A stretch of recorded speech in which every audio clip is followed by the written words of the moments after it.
Talk about a couple of the posters. I've read a few stories, and Sure.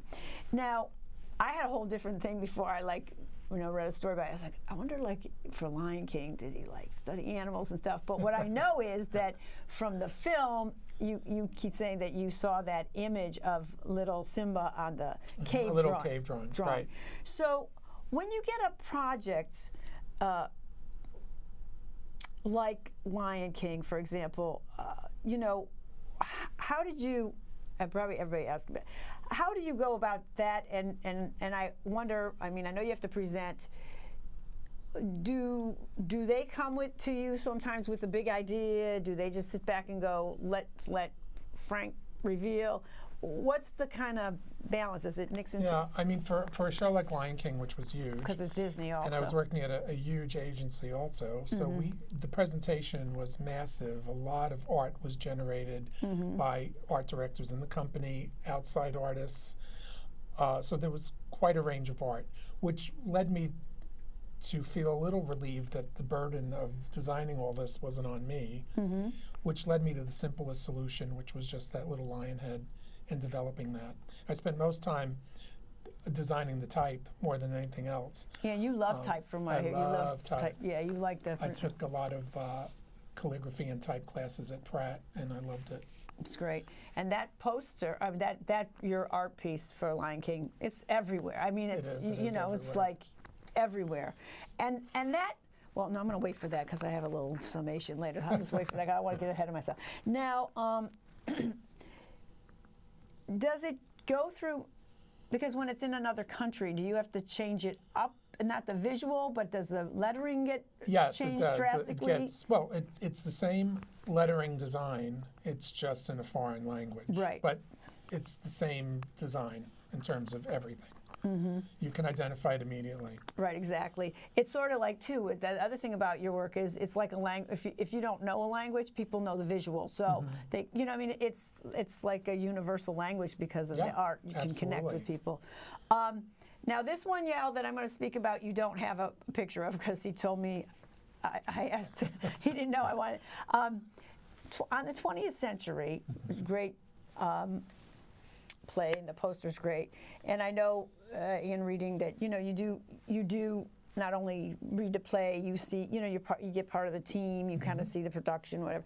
But I wondered in that one, what elements of realistic trains versus the deco, how did you choose? Because it's like a very powerful little train coming through, and then you see the characters, but it's very deco because that was the time period. Yeah. We don't have that poster, but we're going to talk about it anyway. Well, I art directed the original on the 20th Century, but I didn't design it. I art directed it. Okay. 20th Century years later, the Actors Fund produced, and that's the one I designed. In between those two, I designed Alec Baldwin and oh my God, her name just went right out of my head. Anne Hesh. Anne Hesh, yeah. In the play 20th Century for Roundabout. Yeah, that's so I've done it quite a few times.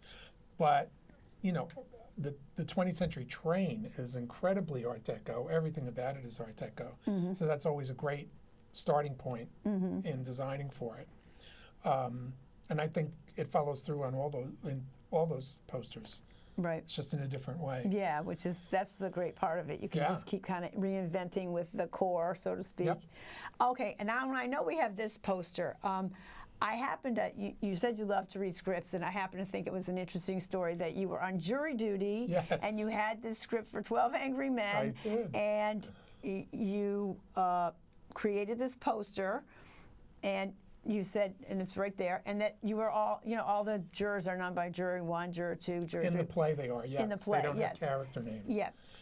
And once again, all the other artists working on the presentation were doing courtroom-related icons or like them around a table, or gavel on a bench, or stuff like that.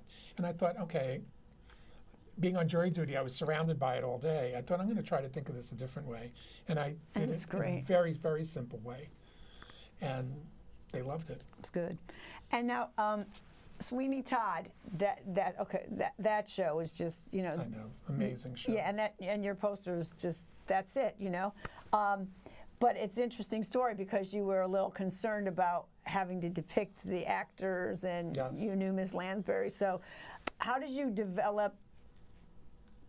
Did you watch them rehearse at all? Did you Nope. see? You just I had some costume sketches and some set design sketches, but I worked way ahead of any production. Yeah, so because I didn't posters get are to up. see anything. Yeah. Can we show that one? I think you have it, Yael. Sweeney Todd. It's the two characters. They're kind of squat on the page.